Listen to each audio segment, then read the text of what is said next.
देखिए, जब हम कपड़े धुलते हैं तो वो भीग जाते हैं। भीगते हैं?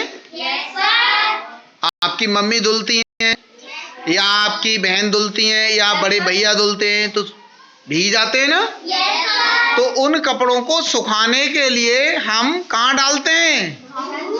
धूप में। कहाँ डालते हैं? धूप में। तो वो उनके अंदर पानी होता है, वो पानी कहाँ चला जाता है?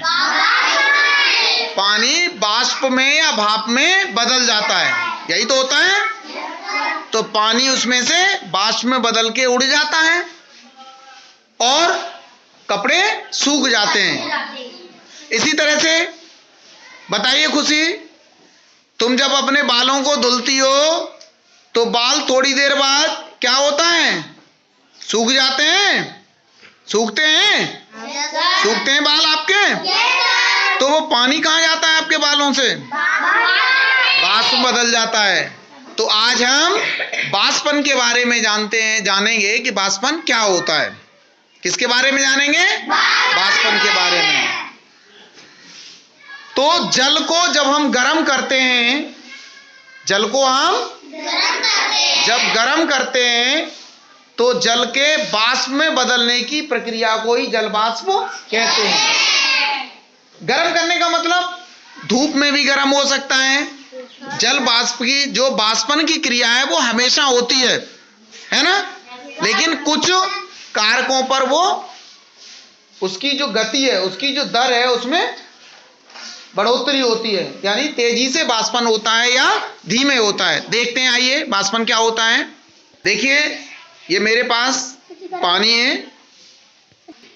देखिए मेरे पास ये गर्म पानी है, इसमें आप देखेंगे बाष्पन को, ये दिख रहा है आपको। बाष्प निकलते हुए मालूम पड़ रही है क्या?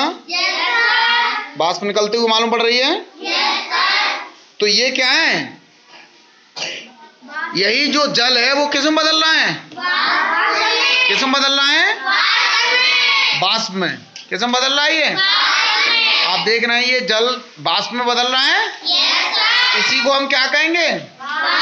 इसी को हम बाष्पन कहते हैं। क्या कहते हैं? बाष्पन। अब देखते हैं बाष्पन की क्रिया किस किस पर निर्भर करती है। सबसे पहले देखते हैं, द्रव की सतह का फैलाव अधिक होने पर बाष्पन अधिक होता है। अब देखिए, ये थाली में पानी है, गर्म पानी है, गिलास में है, कटोरी में है। तो सबसे तेजी से बाष्पन किस में होगा? किस में होगा? किस में होगा? प्लेट में। तो प्लेट में ही क्यों होगा? क्योंकि इसका क्षेत्रफल, इसका जो फैलाव है वो ज्यादा है ना, ज्यादा है। गिलास में सबसे कम होगा और उससे ज्यादा कटोरी में होगा और कटोरी से ज्यादा थाली में होगा। आप जब स्कूल जाते हैं कभी, तो जब भी स्कूल जाते हैं आप, है ना, तो मम्मी क्या करती हैं? स्कूल आते हैं तो मम्मी क्या करती हैं? जैसे आपको दूध दे रही मम्मी और गिलास में ठंडा नहीं हो रहा है, तो जल्दी करने के लिए ठंडा किस में डालती हैं? प्लेट में, क्योंकि उसका सतह का फैलाव अधिक होता है, इस वजह से वो जल्दी ठंडा हो जाता है। तो इस तरह से सतह का फैलाव जितना ज्यादा होगा उतना ही जल्दी ठंडा होगा। इसी प्रकार से दूसरा है हमारा, वर्षा के दिन की अपेक्षा शुष्क दिन में बाष्पन अधिक होता है। आपने देखा होगा, कपड़े जो सूखते हैं वो किस मौसम में जल्दी सूखते हैं?